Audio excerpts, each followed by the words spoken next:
C'est l'heure du grand dossier. Soyez bien évidemment les bienvenus sur LCI. Aujourd'hui, cet enjeu, cette question, non, ce n'est plus une question d'ailleurs. Trump et l'Iran, l'heure de vérité.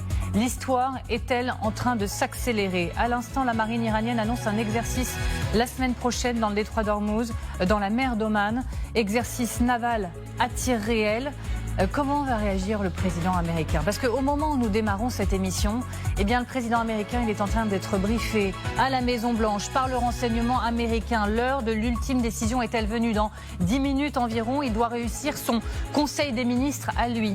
À suivre donc, il y a 24 heures, il disait « le temps presse ». Or, les dernières informations, c'est aussi une impasse diplomatique. Rejet des contours d'accord sur le nucléaire par les Iraniens. Le nucléaire, souvenez-vous, en juin dernier, les frappes sur les sites nucléaires iraniens. Ici, celui de Fordo, ces trous dans le sol. Et si Trump les frappait à nouveau, des responsables indiquent que les cibles potentielles incluent les installations nucléaires. Et hier, lui-même promettait une attaque contre l'Iran bien pire que l'été dernier, en l'absence d'accord. Dans son viseur aussi, selon l'agence de presse Reuters, la tête du régime pour encourager les manifestants à faire définitivement tomber le régime. Donc d'accord, mais a-t-il les moyens de les faire, de les cibler ? Et pour les remplacer par qui? Et cette question également dans cette émission. La Russie aide-t-elle l'Iran dans la dernière ligne droite? Les frappes sur les dirigeants et le nucléaire iranien, n'est-ce qu'une question d'heure, de jour? Écoutez, regardez. Ce régime est probablement plus faible que jamais. Un régime qui ne peut se maintenir au pouvoir face à sa propre population qu'au prix de la violence brute et de la terreur. Alors ses jours sont comptés. Bien sûr, nous suivons tous de près la situation actuelle en Iran. Et pour tout comprendre, pour tout décrypter, je suis ravie d'accueillir sur ce plateau Sylvie Bermann. Bonjour. Bonjour. Merci beaucoup d'être avec nous. Vous êtes ancienne ambassadrice de France en Russie notamment. Bonjour Général Michel Yakovlev. Merci également d'être avec nous. On en est ravis. Ancien vice-chef d'état-major du CHEP, c'est l'OTAN. Bonjour à vous Guillaume Roquette. Ravi bien sûr de vous retrouver également, directeur de la rédaction du Figaro Magazine. Et bonjour Xavier de Giacomoni. Bonjour Amélie. Ravi aussi, bien sûr, éditorialiste international LCI. Le grand dossier Trump et l'Iran, l'heure de vérité, c'est donc parti. En cours là, potentiellement au moment où on se parle, Donald Trump est briefé à la Maison-Blanche par ses services de renseignement. C'est ce qui était prévu. Et à 17h, un cabinet meeting, c'est comme un conseil des ministres bien à lui.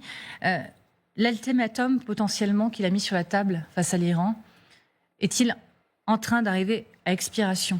Et si oui, qu'est-il en train de décider avec ces hommes depuis la Maison-Blanche? Surtout que, vient de tomber cette autre information, la marine iranienne annonce un exercice naval à tir réel dimanche, lundi, dans la mer d'Oman. Alors, sans tarder, je vous fais réagir. Tout d'abord, Général Yakovlev, dans la zone, cette annonce, quel est le signal? Quel est le signal envoyé par l'Iran? Je suppose que le signal, c'est même pas peur. Enfin bref, c'est une fin de non-recevoir à l'ultimatum, je pense. Maintenant, dans cet exercice, ils ont parlé de participation chinoise. Oui. Si ça se confirme. Et russe. Et russe. Alors les Russes, je ne sais pas s'ils ont. Selon les informations d'Al Jazeera. Mais alors, ça explique peut-être pourquoi ils parlent d'exercice pour la semaine prochaine, parce que il y a la semaine dernière, les marines iraniennes, russes et chinoises étaient en Afrique du Sud pour un exercice en Afrique du Sud. On essaye de retrouver les images. C'est le temps que ces bateaux reviennent. Et la présence de ces navires pour un exercice, quel qu'il soit, au milieu de la zone de déploiement américaine, c'est, militairement parlant, c'est très, très compliqué. Ça gêne beaucoup.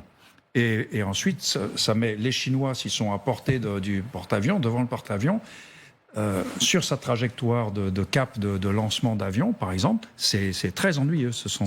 Donc, je pense que c'est plutôt bien trouvé comme réaction de la part des Iraniens. Et vous me disiez pendant la pub, sans trahir de secret, qu'il faut alerter potentiellement même les États-Unis, dire voilà le cadre de notre exercice. Donc oui. Tout ça, les informations sont à peu près transmises. Alors s'ils jouent la règle du jeu, et je ne sais pas quel est leur passé en l'occurrence, normalement nous à l'OTAN, quand on déclare un exercice, et en particulier à tir réel, on déclare une zone d'exercice, mais c'est très précis, c'est cartographié si vous voulez, pour que les bateaux sachent comment pas se retrouver en dessous d'un missile, ce qui serait ballot.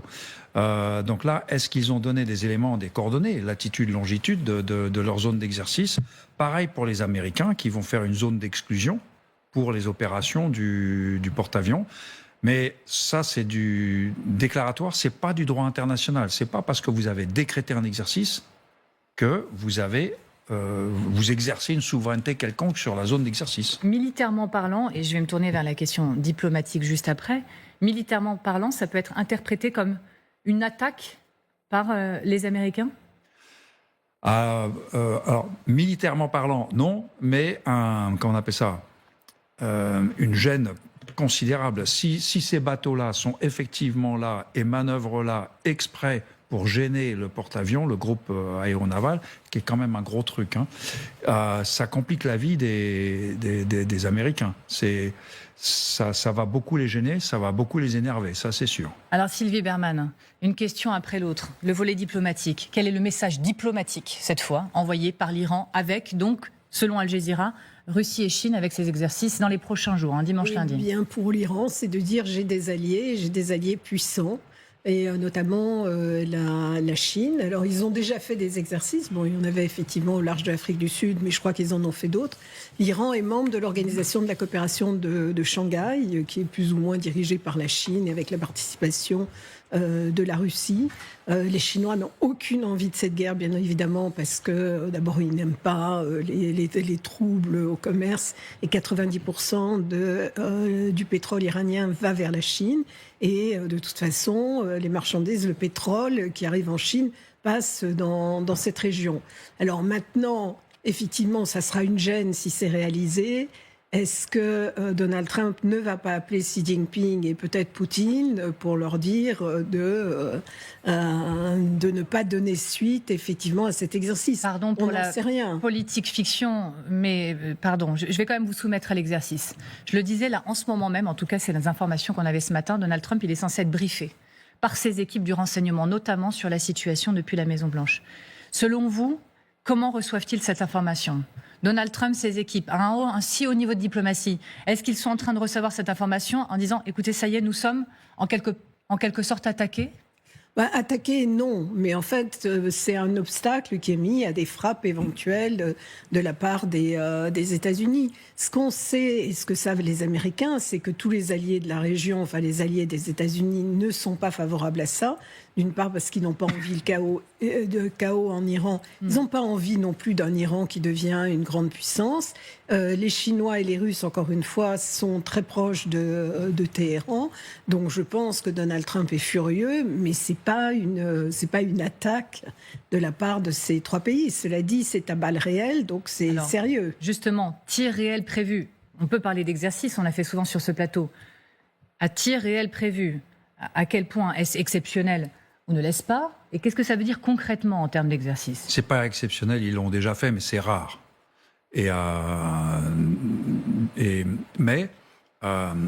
C'est vraiment, si vous mettez votre zone d'exercice là où les Américains avaient l'intention d'opérer avec leur porte-avions, et qu'après un missile tombe pas loin, les Iraniens diront de bonne foi, entre guillemets, t'es dans ma zone d'exercice, qu'est-ce que tu veux que j'y fasse ? C'est pas une agression, t'avais qu'à pas être là. Et cet exercice va supposer des manœuvres, pas que des tirs, des mouvements de bateaux et tout. C'est déjà arrivé que des bateaux chinois s'opposent, gênent des mouvements de porte-avions américains. En particulier pendant les phases de lancement d'avions, ils se mettent devant. Et c'est très perturbant. Et ça met les Américains dans la perspective de percuter, avec un bateau à 15 milliards de dollars, de percuter une frégate chinoise. Et donc, potentiellement, ça peut les empêcher, les Américains, dans leur manœuvre ? Ça les gêne, parce que si le bateau manœuvre, il est obligé d'arrêter de lâcher des avions. Enfin, il ne veut pas lâcher des avions à 2 km d'une frégate. Enfin, vous voyez ce que je veux dire ? C'est un emmerdement sans fin. Et justement, comment peut-il réagir à cet emmerdement sans fin, comme vous le dites, avec vos mots ? Oui, excusez-moi pour le... Non, mais on vous connaît, général. Voilà, mais comment réagir ? L'OTAN, c'est votre domaine. Dans la marine américaine... ils le prennent très mal, mais des percussions de bateau, ils en ont déjà eu et ça plaît pas. Hein. Donc ils seront obligés de se décaler, ils seront obligés de faire avec en réalité, sauf à répondre entre guillemets les provocations chinoises si elles ont lieu, et russes d'ailleurs. Donc en fait, les Russes et les Chinois mettent, mais j'empiète un peu sur le domaine de l'ambassadrice, mais sont dans le mode. C'est plus qu'une contestation d'exercice en fait. Hein. C'est une démonstration de contre-force. Et donc, comment on réagit ? Comment peuvent réagir les Américains à partir de là Je pense que c'est difficile d'intervenir militairement contre l'Iran si vous avez la Russie, la Chine, et l'Iran qui sont placés en plein milieu. Et à mon avis, ça rend même les choses impossibles. Et les États-Unis ne veulent pas entrer en guerre contre la Chine. Moi, je pense plutôt que Trump essaiera par la voie diplomatique de les en dissuader.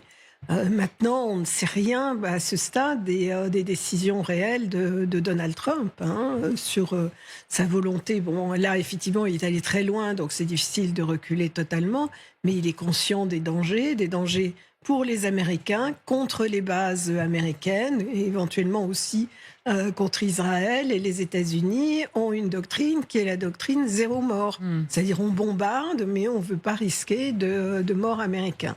Je vous soumets... Donc c'est une décision encore plus difficile à prendre maintenant qu'elle l'était il y a 2 heures. Donc ils les mettent un peu devant le fait accompli. Et effectivement, regardez cette carte, le détroit d'Ormuz. On vous en parle tous les jours. Enjeu majeur, notamment pour les alliés dans la région, qui n'ont pas du tout envie que ça tourne mal du côté de ce détroit d'Ormuz. C'est hautement symbolique, stratégique, provoquant, Xavier de Giacomoni, le détroit. Ah bah oui, c'est très provoquant. Alors après, il va falloir voir si il ne s'agit pas d'un coup de bluff des Iraniens. On peut attendre d'avoir la confirmation officielle russe et chinoise. Savoir effectivement si les Russes, surtout, plus que les Chinois, ont des bâtiments capables de participer à cet exercice dans un délai court, voire très court. Parce que qu'est-ce que ça peut avoir comme incidence sur Donald Trump? Ça peut aussi le pousser à déclencher son opération le plus rapidement possible, avant même que l'exercice n'ait commencé. Parce qu'après, il rentrerait dans des tractations diplomatiques avec à la fois Vladimir Poutine et Xi Jinping pour pouvoir mener son opération. Donc c'est pour l'Iran, c'est quelque chose qui n'est peut-être pas aussi favorable que ça sur le court terme. Mais effectivement, potentiel accélérateur de particules du côté des Américains, ça peut pousser les Américains à mettre en œuvre leur stratégie militaire plus vite que peut-être ils ne l'avaient imaginé. C'est très vrai ce que dit Xavier. C'est vraiment, oui. Au moment où Trump est en train de décider, en quelque sorte. Oui. Il a peut-être la perception d'une fenêtre. Je ne sais pas ce que lui diront ses amiraux. Et le bateau, le porte-avions, il est dans la région. Est-ce qu'il est arrivé ? Vous voyez, est-ce que...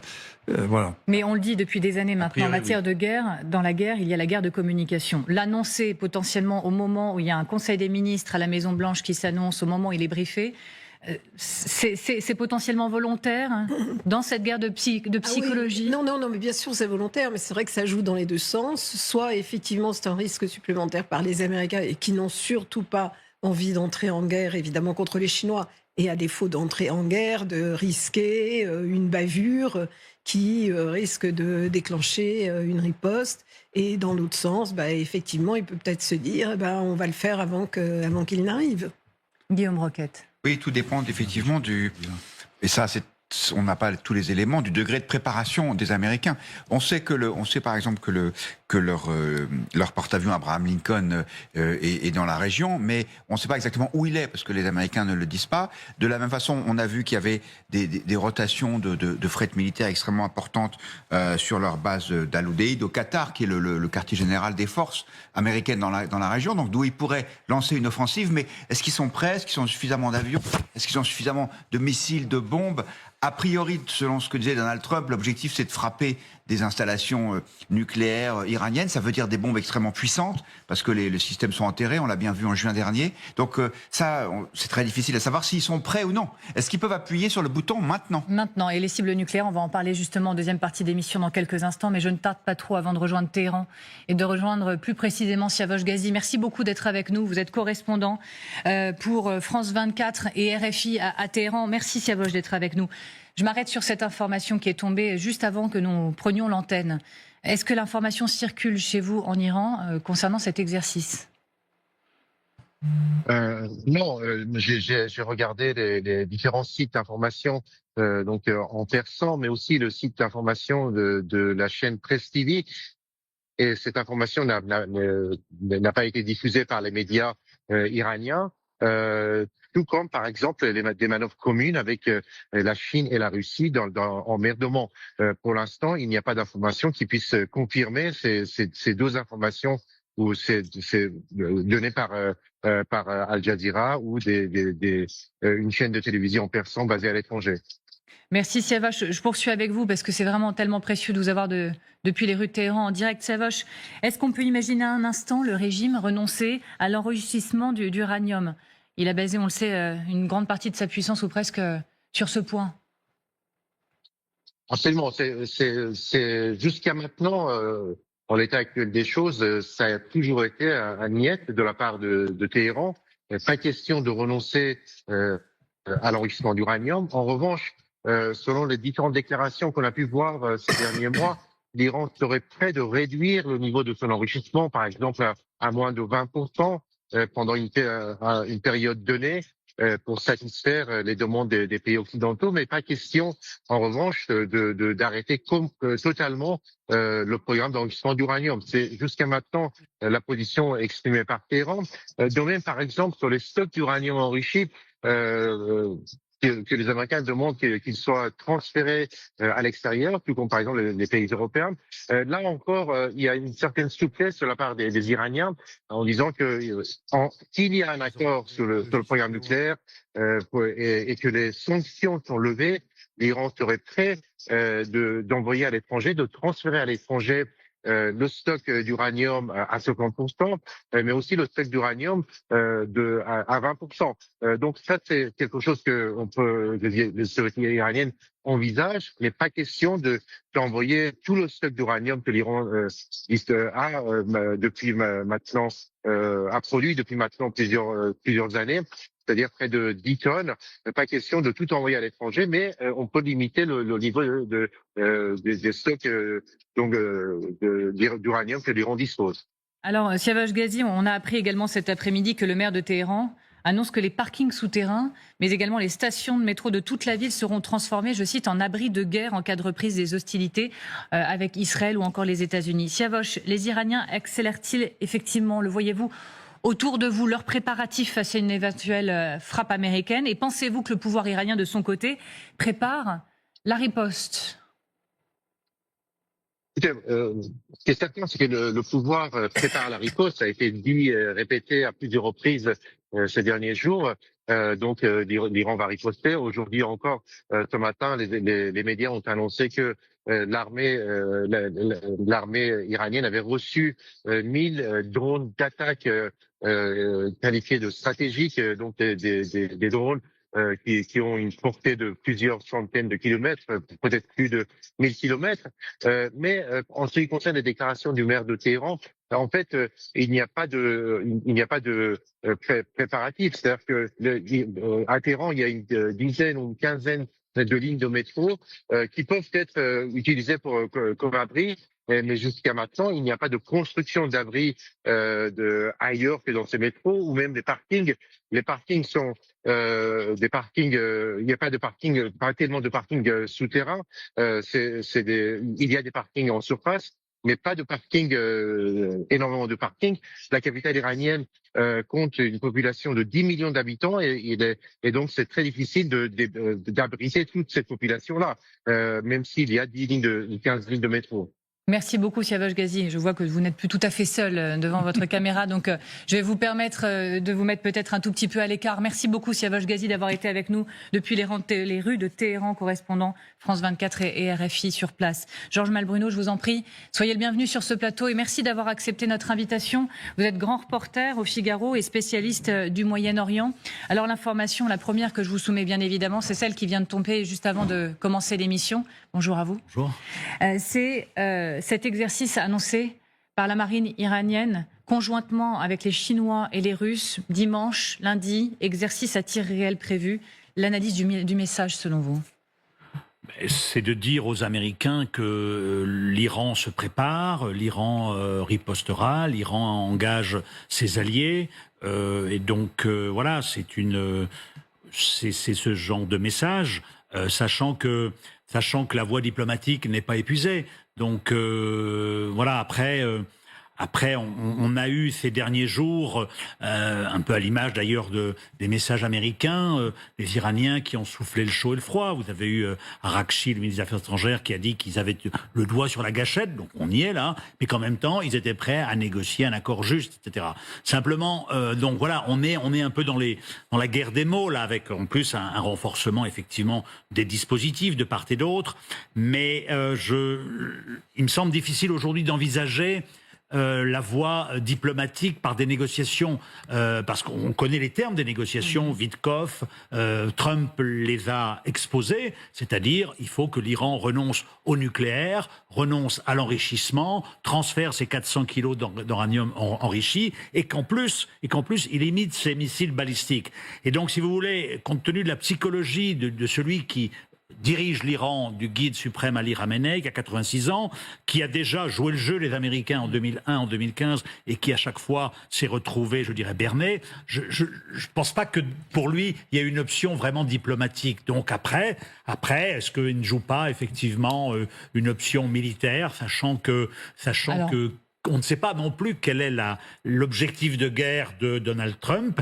On sait qu'il n'a pas envie d'une longue guerre. On va voir ça plus précisément dans un instant. Pardonnez-moi, c'est la pause, comme on dit. Mais ce qui est bien, c'est qu'on a encore plus de temps après pour continuer de parler de cette information qui est certainement celle de cette soirée et des jours à venir. Exercice commun Iran, Chine, Russie, dimanche, lundi à tir réel. Et ce serait vraiment tout près du détroit d'Ormuz. La situation est en train de se préciser. Dans le même temps, Donald Trump est allé à la Maison-Blanche en train d'être briefé par ses équipes. Quelle suite? Quelle frappe? Quelle cible? Peut-être les sites nucléaires, nous disent les médias américains ces dernières heures. On voit tout ça ensemble dans un instant. À tout de suite. Vous êtes toujours devant le grand dossier avec toujours cet enjeu Trump et l'Iran, l'heure de vérité, alors qu'on apprend que la marine iranienne annonce un exercice à tir réel dimanche ou lundi, tout près du détroit d'Ormuz, et que dans le même temps, Donald Trump est à la Maison-Blanche briefé par les services de renseignement. On en parle avec mes invités, bien évidemment. Et là, c'est l'heure de l'essentiel de l'actualité. Boualem Sansal devient éternel. Ce jeudi, le romancier, emprisonné durant une année à Alger, a été élu des premiers tours à l'Académie française, au fauteuil numéro 3, laissé vacant par la mort de Jean-Denis Brédin. Il a été envoyé sur place pour apaiser les tensions tout en poursuivant la politique anti-immigration du président américain. L'émissaire de Donald Trump à Minneapolis annonce une diminution de la police de l'immigration et s'engage aujourd'hui, je cite, à rétablir la loi et l'ordre dans la ville sous le choc de la mort de 2 personnes. Et puis Crans-Montana, comment l'enquête est-elle menée après l'incendie meurtrier de Constellation? On a appris que les images des caméras de surveillance de la ville avaient été supprimées. 2 nouvelles personnes ont été mises en cause. Il s'agit de l'actuel et aussi de l'ancien chargé de la sécurité de la commune. Ils doivent être prochainement auditionnés. Voilà donc pour l'essentiel de l'actualité. Reprenons le fil de ce grand dossier Trump et l'Iran, l'heure de vérité. Pour tout comprendre, décrypter, encore une fois, ravi d'être avec Sylvie Berman.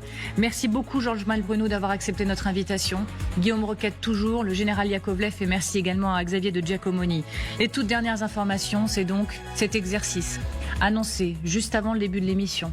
Les Iraniens, avec les Chinois, avec les Russes, exercice commun dimanche ou lundi, en mer d'Oman, tout près, voire dans le détroit d'Ormuz, selon les dernières informations. Regardez ce que relaie la presse iranienne avec cette petite carte que vous voyez là maintenant. Et les questions maintenant se bousculent. Georges Malbruno, quel est, encore une fois, le signal iranien? C'est non, non, d'accord, il n'y en aura jamais, passons directement au bras de fer militaire? Le message, c'est qu'on cherche d'une certaine façon à internationaliser la crise en appelant au secours nos alliés, russes et chinois. Et donc, de ce point de vue-là, alliés russes et chinois pourraient avoir un rôle à jouer justement pour essayer peut-être de convaincre Donald Trump de ne pas passer à l'option militaire. Ce matin, Vladimir Poutine affirmait que les options diplomatiques étaient loin d'avoir été épuisées. Donc voilà, je pense que c'est ça que ça veut dire. Dire voilà, nous ne sommes pas seuls, nos alliés sont là, et donc attention avant de frapper l'Iran. Et Général Yakovlev, pour ceux qui nous rejoignent, pouvez-vous à nouveau nous faire l'exercice de pédagogie? Que comprendre derrière exercice en mer à tir réel prévu avec Iraniens, Chinois et Russes? À quoi cela peut ressembler? Alors, déjà des manœuvres de bateaux en mer, et alors les tirs. Alors, ça peut être des tirs de défense, surface air, par exemple. Ils vont faire voler des drones et tirer sur des drones. Ça peut être peut-être des tirs de la mer vers le sol. Bon, donc, ils ont l'intention de faire voler d'une façon ou d'une autre des missiles et des drones, a priori. Mais maintenant qu'on voit la carte de l'exercice, c'est dans les eaux territoriales iraniennes. Donc, ils font ça de plein droit. Là, il n'y a pas de débat. Et puis ensuite, c'est clairement pas là que serait allé le groupe aéronaval américain. Parce que tout à l'heure, ne sachant pas où était le truc, ils avaient dit en mer d'Oman. Ils disaient, oh là, si ça se trouve, ils ont fait exprès de faire leur zone d'exercice là où les Américains ont l'intention de manœuvrer avec leur porte-avions. Donc là, clairement, c'est pas le cas. Ils seraient jamais allés là de toute façon. Donc la confrontation directe qui m'inquiétait un peu tout à l'heure, avant de voir la carte, entre, par exemple, par hypothèse, une frégate chinoise et le groupe aéronaval américain, c'est moins le cas. Et Sylvie Bermann, quand on est le président américain, et encore une fois, ses hommes, son renseignement, dans le bureau ovale, et qu'on découvre cette information certainement bien avant nous, puisque... Voilà, c'est toujours beaucoup plus compliqué que ça. Mais est-ce que Donald Trump est obligé d'y aller maintenant? Est-ce qu'il est obligé de passer l'étape d'après vis-à-vis de cette provocation? Obligé, on n'en sait rien, bien évidemment. Je pense qu'il n'est pas très content de cette annonce. Alors cela dit, les trois pays font des exercices navals conjoints depuis plusieurs années. En mer d'Oman, dans l'océan Indien, donc c'est pas du tout la première fois. Mais là, effectivement, l'annonce intervient à un moment qui est crucial. C'est une agression, Sylvie Bermann. C'est considéré diplomatiquement comme une agression? Pas du tout. Pas du tout. Ils ont le droit de faire des exercices, d'autant plus que, encore une fois, ils les font à peu près tous les 2 ou 3 ans. Mais bon, ça intervient à un moment très précis et bien évidemment, l'Iran utilise ça comme un signal aux Américains en disant oui, comme ça a été dit, nous avons des alliés. On est dans un jeu de poker. Je ne sais pas s'il y aura une vraie bataille navale ou pas, mais en tout cas, on est dans un jeu de poker et de poker menteur. Donc chacun fait monter effectivement les enchères. Alors un jeu de poker menteur, mais maintenant, quand on fait le compte avec une puissance de feu concentrée dans la région qui est quand même assez vertigineuse, Guillaume Roquette. Oui, on peut dire que le conflit est en train de changer de dimension, parce qu'effectivement, comme le disait Georges, il y a l'internationalisation, qui n'est pas forcément une bonne nouvelle pour Donald Trump. Parce que, regardez, au Venezuela, il est tout seul face à un pays, on va dire, en voie de développement, il frappe sans rien demander à personne. Dans sa sphère d'influence. Exactement. En revanche, au Groenland, quand il commence à avoir contre lui l'Union européenne, là, il se dit, mais est-ce que je veux vraiment déclencher une crise majeure, une crise presque systémique? Et là, si la Chine et la Russie entrent dans la danse, ce bras de fer avec l'Iran, il change de dimension. Et puis le second point, on le voit sur la carte, c'est que l'exercice, il arrive donc au milieu du détroit d'Ormuz, dans cette espèce de goulet d'étranglement entre le golfe Persique et la mer d'Oman. Et il y a une part importante du pétrole mondial qui passe par là, pas seulement le pétrole iranien, l'Arabie Saoudite, le Qatar. Or, on le sait, il y a le gaz naturel liquéfié aussi. Or, on le sait, l'impact de troubles dans cette région sur l'économie mondiale, il peut être assez rapide. Il y a eu dans le passé des crises économiques qui ont été déclenchées par des crises diplomatiques dans la région. Donc ça aussi, peut-être que ça peut faire réfléchir Donald Trump. Pardonnez-moi Xavier, mais on nous attend du côté des États-Unis. Il fait très très froid. Là où nous attend Pierre Barbin avec Thibaut Bric. Et je crois que les batteries sont en train de descendre très très rapidement également. Merci beaucoup messieurs d'être avec nous. Je le disais, on apprend cette information il y a quelques minutes seulement. Ce que l'on sait en revanche depuis quelques heures, c'est que Donald Trump il est censé être à 7 heures, briefé par ses services de renseignement à la Maison-Blanche. On attend maintenant, c'était prévu à 17 heures, une sorte de conseil des ministres version Donald Trump. Clairement, tout s'accélère à Washington également. Oui, et d'ailleurs, ce Conseil des ministres, en quelque sorte, comme vous l'avez décrit, a été retardé parce que, à la Maison-Blanche, Donald Trump poursuit ce briefing avec ses services de renseignement.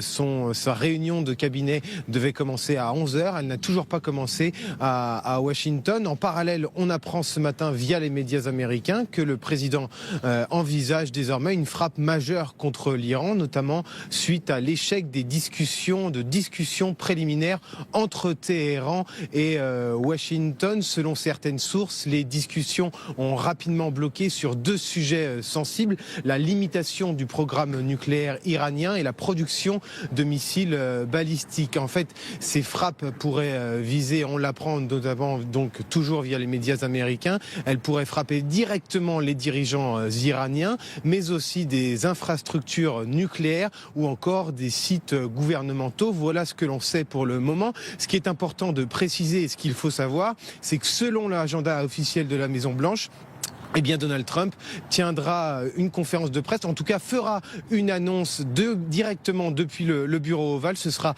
à 16h30 heure locale, 22h30 en France. On va suivre ça avec tellement d'attention. Merci infiniment, messieurs, depuis les États-Unis. Merci à vous. Donc, vous l'avez dit, dans les pistes sur la table qui se préciseraient ces dernières heures, de plusieurs sources de médias américains, il y a les cibles nucléaires. Mais Trump disait pourtant, après l'opération de juin dernier, la guerre de 12 jours, qu'il en était fini de ce nucléaire iranien. Qu'en est-il alors ? On a du mal à comprendre. Autre information importante, les renseignements américains indiquent que l'Iran reconstruit en ce moment ses sites nucléaires plus profondément sous terre. Les Américains pourraient-ils les détruire, donc même s'ils le décidaient ? On y voit plus clair. On avance avec Xavier de Giacomoni. Xavier, je vous emmène avec moi. Xavier, pourquoi le nucléaire figure-t-il à nouveau parmi les cibles prioritaires de Trump en Iran ? Les renseignements américains indiquent que l'Iran, j'insiste, reconstruit ses sites nucléaires plus profondément sous terre. Alors, le nucléaire iranien, c'est l'obsession de Donald Trump depuis son premier mandat. Dans un premier temps, il avait fait jouer les sanctions, vous vous en souvenez. Il était sorti du traité sur le nucléaire iranien, cet espace de discussion entre Iraniens et Occidentaux pour limiter la puissance nucléaire, l'enrichissement d'uranium des Iraniens. Et puis, en juin dernier, il a ordonné les bombardements des sites de Fordo, Natanz, Ispahan. Pour les Américains, pour Donald Trump, tout était réglé. Mais non, pas du tout. Les Israéliens le reconnaissent eux-mêmes, il y a encore des capacités. Et puis surtout, vous l'avez dit Amélie, les Iraniens recommencent à reconstruire ces facilités pour l'enrichissement de l'uranium. Un exemple, Fordo serait reconstruit à plus de 100 mètres sous terre pour définitivement mettre les centrifugeuses qui permettent l'enrichissement à l'abri des bombardements iraniens. Et donc, le président américain se dit qu'il faut à nouveau, pour cette raison-là, mais aussi pour évacuer toute menace, retourner bombarder l'Iran. Donc que sait-on de ce qui reste de ce programme nucléaire ?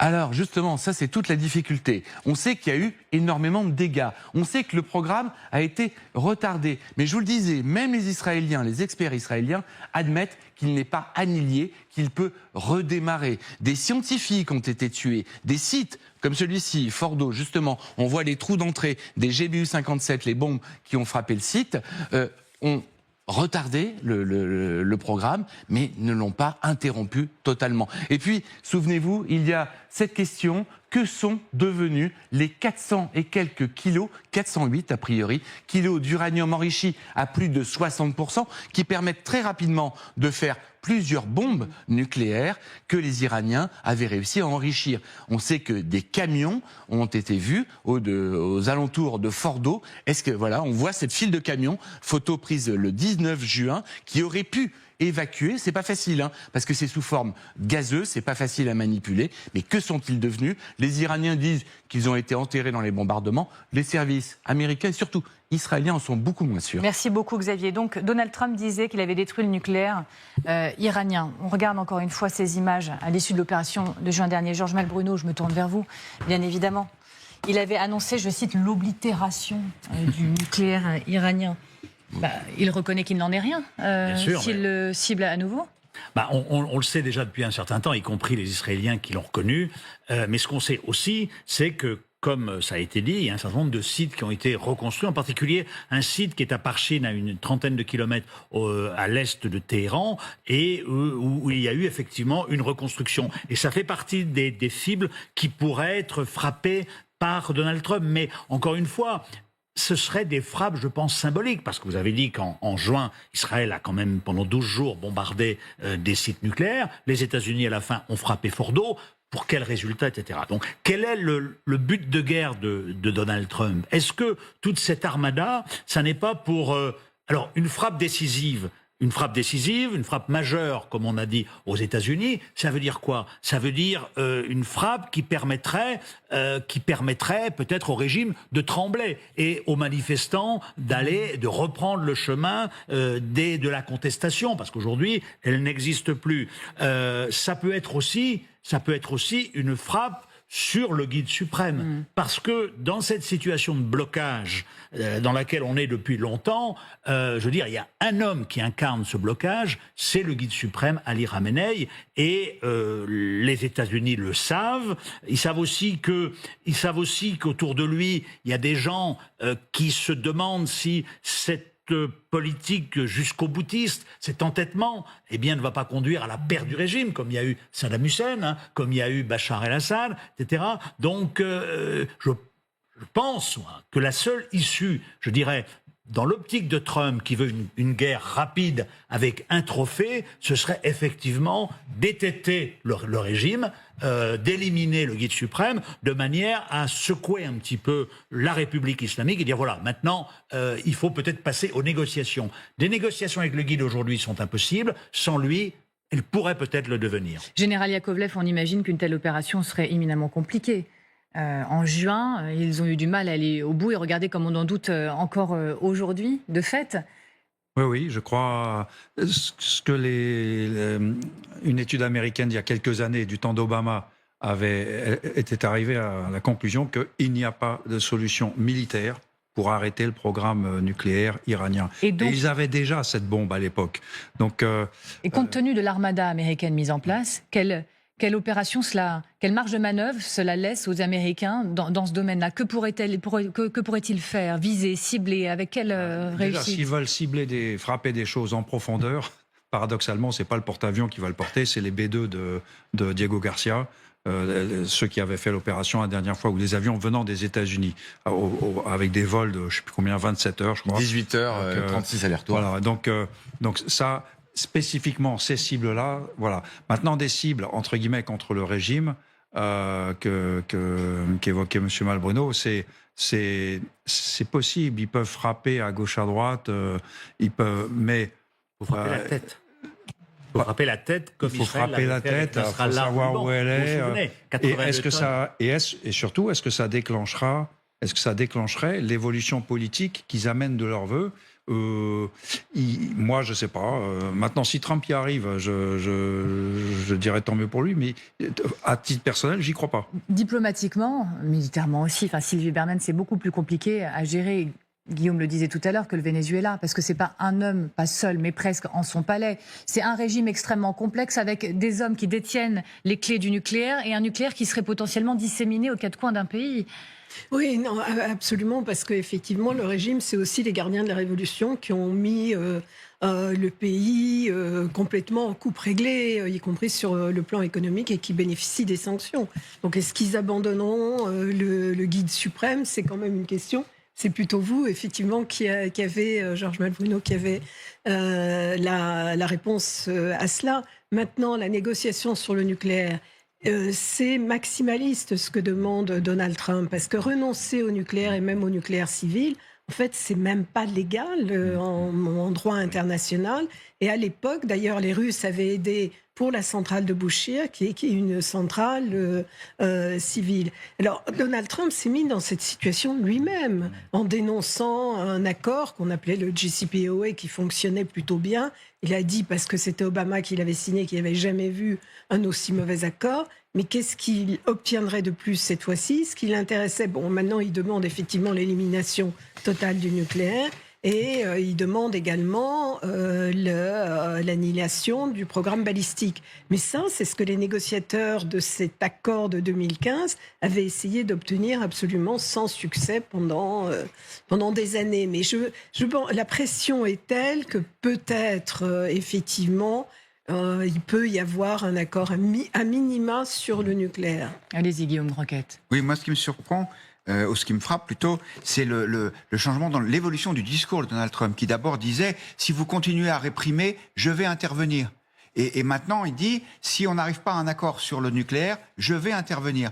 Peut-être parce que pour Donald Trump, c'est entre guillemets plus facile de se trouver dans cette problématique-là, pas celle de la répression du régime, parce que je vois pas comment il peut l'arrêter sans une intervention massive, mais sur le nucléaire, souvenez-vous, en juin dernier, il avait eu des déclarations triomphalistes en disant, ça y est, le potentiel nucléaire militaire iranien est détruit. Son propre renseignement militaire, d'ailleurs, l'avait contrarié là-dessus, l'avait contredit, mais tant pis, lui, il avait dit j'ai gagné. Or, je me demande dans quelle mesure est-ce que tout ça n'est pas avant tout une opération d'orgueil et d'amour-propre pour Trump de montrer qu'il a pu l'emporter, quel que soit le résultat réel. Vous l'avez dit, il envisage des options militaires sur des sites nucléaires, il envisage des options nucléaires pour un possible changement de régime. On va plus loin, encore une fois, Xavier de Giacomoni. Xavier, le nécessaire est-il en place, entre guillemets, bien sûr, pour que de telles frappes puissent éliminer les principaux responsables du régime? Alors, le déploiement, en tout cas, Amélie, le déploiement militaire est assez exceptionnel. On a donc le groupe aéronaval du porte-avions Abraham Lincoln qui a à son bord ses appareils F-35, avions furtifs qui ne seront pas vus par les radars des Iraniens qui peuvent aller frapper rapidement, notamment sur les défenses anti-aériennes. F-18, toujours embarqués sur le porte-avions, qui peuvent frapper eux aussi de manière très précise. Et puis, particularité américaine, cet appareil-là, qui est un F-18, mais transformé pour être un appareil de guerre électronique qui brouille les radars, qui brouille les communications. Et puis on en parlait tout à l'heure, notamment avec Georges Malbruno, sur ces frappes nucléaires qui sont faites en juin dernier. Il y a ce fameux bombardier B-2. C'est lui qui peut larguer des bombes GBU-57 qui vont jusqu'à 60 mètres de profondeur et qui pourraient notamment atteindre les caciques du régime qui seraient réfugiés dans des bunkers. Merci beaucoup Xavier de Giacomoni. Georges Malbruno, est-ce un objectif facile, entre guillemets, encore une fois, à atteindre si il souhaitait effectivement décapiter le régime de ses principaux responsables? En juin dernier, le Mossad était à la manœuvre. Est-ce qu'on peut imaginer un tel scénario dans les prochaines heures? Alors, on peut imaginer que le Mossad est aussi un peu à la manœuvre dans le pays, mais il faut rappeler qu'en juin, la nuit du 12 au 13, Israël a quasiment décapité une bonne partie du régime. Je crois les 3 plus hauts gradés des gardiens de la Révolution ont été tués. Et qu'est-ce qui s'est passé 24 heures après? 3 successeurs ont été désignés. La chaîne de commandement n'a pas été affectée. Ça veut dire qu'on est face... Les gardiens de la Révolution, c'est 200 000 gars. On est face à un État profond, un État dans l'État. Et donc, Donald Trump sait très bien qu'il ne peut pas décapiter le régime. Il peut décapiter, si, le régime. Encore une fois, Israël l'a fait au Liban avec Hassan Nasrallah, vous vous souvenez. Voilà, parce que ensuite, se lancer dans des frappes sur... Il peut taper le Parlement, il peut taper la télévision, les casernes des gardiens de la Révolution, mais tout ça ne va pas, je pense, faire tomber le régime. Est-ce que c'est l'objectif de Donald Trump? Je ne pense pas. Je ne pense pas. Donald Trump veut des guerres courtes, il veut des trophées, des symboles. Revanche, remplacer Khamenei par d'autres responsables, voire par des gardiens de la Révolution, comme on le lit par exemple dans certains éléments de presse ce matin, ça oui. Et est-ce que vous avez déjà des personnes qu'il pourrait mettre à la tête de ce régime avec lesquelles il serait maintenant acceptable de parler? L'ancien président Hassan Rouhani et l'ancien ministre des Affaires étrangères Javad Zarif, qui ont signé l'accord international 2015, il y a une dizaine de jours, ont été plus ou moins assignés à résidence. Voilà, ce sont des gens avec qui on peut négocier, on a signé, etc. Donc, les Américains savent aussi qu'il y a, chez les gardiens, vous avez tout, vous avez des gens idéologisés, l'agent direct de Donald Trump qui commence son petit conseil des ministres, mais conseil des ministres de la Maison-Blanche actuellement. Je précise l'image que vous voyez en direct, c'est-à-dire qu'à tout moment, on peut essayer de tendre l'oreille pour écouter le président américain. Allez-y. Mais c'est un régime qui, entre justement la tête, les gardiens, le guide, son fils, et les gardiens, les a mêlés dans le business, notamment. Donc, si vous voulez... Était le régime, ça veut dire quand même qu'il y en ait un certain nombre qui disparaissent de la scène. Ensuite, il y a des gens autour parce que le régime, depuis une quinzaine d'années, a toujours trouvé, je dirais, à l'issue des crises, un trou de souris pour sauver sa peau. Cette fois-ci, quand même, avec l'armada qui est déployée, et compte tenu des positions extrêmes du guide, compte tenu de la situation intérieure, le trou de souris, il a tendance à se rétrécir. Assez rapidement, Général Yakovlev, une telle opération, elle vous semble militairement viable? Non. Moi, j'y crois pas. Ni contre le nucléaire, ni pour le changement de régime. Alors maintenant, pour labourer la mer, ils savent le faire. Voilà. Maintenant, avec un peu de chance, les Américains démontreront qu'ils savent, qu'ils ont inventé une nouvelle forme de guerre et que je me suis trompé, c'est tout. Alors on continue d'en parler dans un instant. Image en direct. Donald Trump commence donc son conseil des ministres à la Maison-Blanche. Il a été briefé préalablement, selon les informations dont nous disposions ces dernières heures, par ses services de renseignement. Pendant ce temps-là, Vladimir Poutine est dit suivre la situation de près. Il rencontre son homologue émirati. Vous allez l'entendre dans quelques instants avec nous. Charles Divot, merci d'être avec nous. Dans un instant également, on va se poser cette question. Dans quelle mesure la Russie se tient-elle aux côtés de son allié iranien en ce moment ? Oui, alors officiellement, il n'y a pas eu de prise de position de la part du Kremlin pour s'afficher aux côtés de l'Iran, et ce très certainement pour ne pas froisser les Américains, alors que vous le savez, de nouvelles négociations concernant la paix en Ukraine auront lieu ce week-end.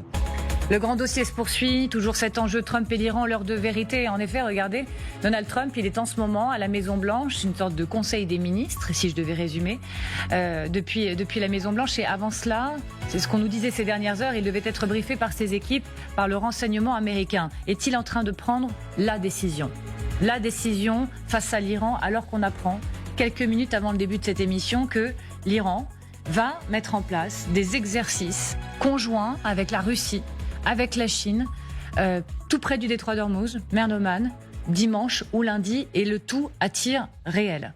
Vous le voyez, accélération encore une fois de l'histoire, et je suis ravie pour en parler d'être toujours avec Sylvie Bermann, avec Georges Malbruno qui a accepté notre invitation. Merci beaucoup. Guillaume Roquette, Xavier de Giacomoni, et avec vous, Général Yakovlev. Et puis, je le disais, l'exercice, il serait donc en commun Iran, Chine et Russie. Et pendant ce temps-là, Vladimir Poutine, lui, il nous l'assure, il suit tout ça de très près. Et à ses côtés, il n'est pas avec n'importe qui, il est avec son homologue émirati. Regardez. Bien sûr, nous suivons tous de près la situation actuelle en Iran. J'aimerais aborder tous ces points avec vous, non seulement de manière générale, mais aussi de manière plus détaillée. Et voilà qui réveille cette question. Quelle partition joue Poutine dans la région ?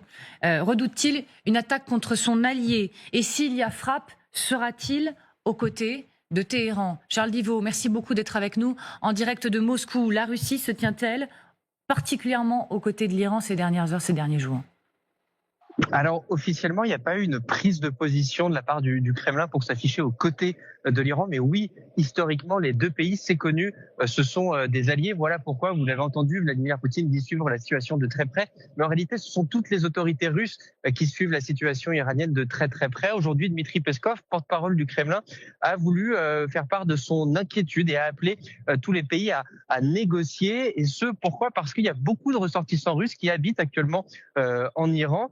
En fait, ce qui est assez intéressant, c'est que la Russie, elle se trouve aujourd'hui dans une position un peu instable. Parce que d'un côté, il ne faut pas froisser les Américains avec qui, vous le savez, il y a des négociations en cours concernant une éventuelle paix en Ukraine. Mais de l'autre, il ne faut pas non plus s'éloigner de son allié historique, l'Iran. L'Iran qui a été un soutien de poids pendant les presque 4 ans de guerre en Ukraine, notamment en fournissant des munitions ou encore des drones à l'armée russe. Merci infiniment. Charles Divot, en direct depuis Moscou. Merci beaucoup à vous. Encore une fois, quelle partition joue Poutine, selon vous, dans la région ? Je précise, et c'est pour ça que je commence par vous, Georges Malbruno, c'est important qu'il est avec l'Émirati, qui, sauf erreur de ma part, fait partie de ceux qui ont dit « nous, on ferme notre ciel en cas de frappe américaine ». Voilà, le président des Émirats Arabes Unis, d'ailleurs, se déplace très peu. Il est très rarement en voyage. Je pense que là, évidemment, il y avait le dossier ukrainien qui est abordé, mais probablement aussi le dossier iranien, parce que les Émirats, Dubaï, c'est la porte de sortie de l'Iran. Les gardiens de la révolution, entre autres, ont des centaines de millions de dollars dans les banques émiraties. Les Émiriens ne veulent pas, comme tous les pays voisins de l'Iran, aucun, peut-être sauf Israël, ne veut d'une option militaire, ne veut d'une nouvelle guerre, parce qu'ils craignent justement les conséquences en termes de déstabilisation. Donc, est-ce que les Émiriens vont faire passer un message ? Ils sont pas dans le scope de ceux qui négocient. Ceux qui négocient, c'est la Turquie, c'est le Qatar, c'est Oman, mais ils ont des relations avec l'Iran, et probablement que Mohammed bin Zayed va transmettre à Téhéran, voilà ce qui peut être transmis, mais vous savez, la relation russo-iranienne, elle est complexe parce que ce sont des alliés, mais c'est une alliance sans amour. Voilà, les Iraniens ont livré beaucoup de drones aux Russes pour la guerre en Ukraine, mais les Russes se sont jamais trop montrés allants à l'égard des Iraniens pour les défendre. Vous savez, la guerre de 12 jours en juin, ils avaient soutenu très mollement, quoi. Donc voilà, on dit qu'ils ont livré quelques hélicoptères de combat. Depuis des années, on nous annonce la signature d'un accord de défense stratégique, etc. Mais il n'y a pas grand-chose derrière tout cela. Donc voilà, la Russie-Iran, c'est une alliance, je dirais, d'intérêt stricto sensu. Oui, vous faites référence à ces images qui circulent d'hélicoptères russes arrivant en Iran suite à un accord de 2023, mais qui arriveront donc ces hélicoptères à point nommé, peut-on dire. Sylvie Bermann, ancienne ambassadrice en Russie. Quelle partition? Alors, vous savez qu'avant la guerre, où là, la Russie a perdu beaucoup de son influence, beaucoup de pays arabes disaient que Moscou était devenu la nouvelle Mecque des pays du Moyen-Orient, parce que tout le monde se retrouvait là-bas, aussi bien les chefs d'État, mais y compris d'ailleurs Israël, les Iraniens, et également les mouvements que nous jugeons terroristes. Donc il y avait une influence très importante. Il y a ce lien avec l'Iran, qui est effectivement pas un lien d'amour, bien évidemment, mais qui est entretenu dans le cadre de l'Organisation de la coopération de Shanghai, qui est quand même une des organisations phares du Sud global. Et il y a eu des exercices militaires, je crois, depuis 2019, entre la Chine, la Russie et l'Iran. Donc, il y a effectivement une position qui est plutôt favorable. Alors maintenant, les Shahed, ça a été évidemment très utile dans la guerre en Ukraine, sauf qu'aujourd'hui, les Russes les produisent eux-mêmes sur le territoire russe. Donc, ils ont moins besoin d'importation directe. Est-ce que militairement parlant, général, ils se tiennent l'un et l'autre? Il y a eu un traité de partenariat stratégique global entre l'Iran et la Russie qui a été signé le 17 janvier 2025 par Poutine et Pézekian. C'est un traité qui vise à améliorer les liens entre les deux nations. Mais est-ce qu'ils se tiennent? Et est-ce que, quelque part, Poutine militairement doit quelque chose à l'Iran? Puisque les drones, l'Iran en a envoyé par centaines et centaines et plus encore. Il doit beaucoup à l'Iran et il ne leur a rien donné en échange, en gros. Après la guerre de l'été dernier, les Iraniens, semble-t-il, étaient assez furax de se dire, avec un allié comme ça, on n'est sérieusement pas aidé. Ils ont aidé la guerre à changer de forme avec les Shahed, là, en 2023. Ils ont vraiment aidé les Russes à faire cette bascule. Maintenant, les Russes, entre guillemets, se débrouillent sans eux aussi. Et pour leur production de drones. Et en revanche, ils espéraient avoir des missiles de défense solaire l'été dernier que les Russes ne leur ont pas donné parce qu'ils en ont besoin chez eux, les Russes, face aux Ukrainiens. Donc, bref, avec des alliés comme ça, il y a beaucoup d'air chaud, mais il y a, du point de vue iranien, je pense qu'ils en ont... ils auraient de quoi avoir une certaine rancœur. C'est vrai que le rapport à la parole donnée de Vladimir Poutine au traité est quand même tout à fait relatif.